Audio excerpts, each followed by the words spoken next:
fellow Toastmasters, and welcome guests. I am the oldest of 3 children, and my grandmother's oldest child. My mother always refers to us as first-generation American-born, and my parents were born and raised in Trinidad. My mother was born in a small farming village called San Fernando.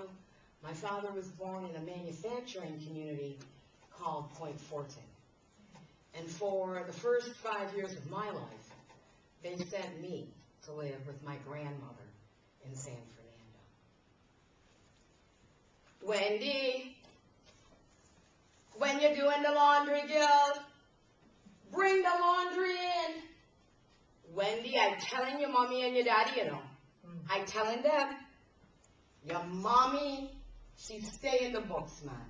She stay in the books, you know, because she wants to go to the States. When you go to the States and get an education, you make plenty money, Wendy, plenty money. Wendy, you must always hold your head up high.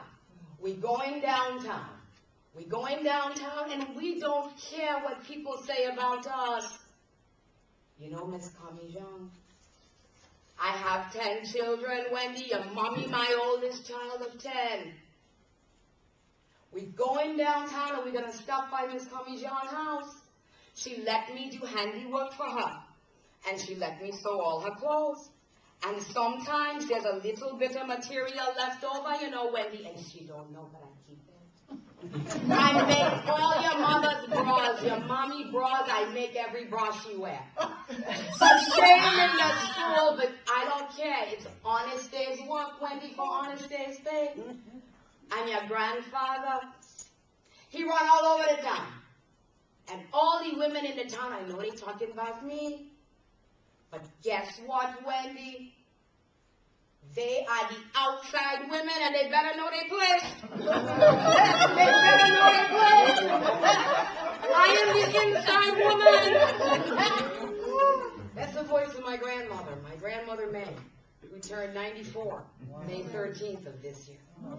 And she's the matriarch of our family.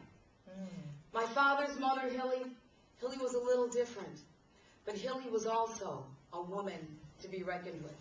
She was a single parent when being a single parent just wasn't cool. And she raised my father and his 4 sisters. And when her husband passed, she had no education and she had no skills. But she did know that all of the children in Point Fortin traveled on foot to go to school. And so she opened a school in the backyard. And she called it the Yule School. And the Yule School still stands today. And so she taught not only her children, but the children in the neighborhood. And it was also a way for her to generate some revenue. When I think about the women in my life, I'd be remiss to not mention my mother, Norma. My mother, who came to this country with nothing but a teaching visa to support my father as he went to Howard. And my mother would sell subscriptions, and she would sell 45 records, and whatever she could do to help bring food into the home. And my mother always talks about my father fainting after an exam from lack of food and just not having a lot of money.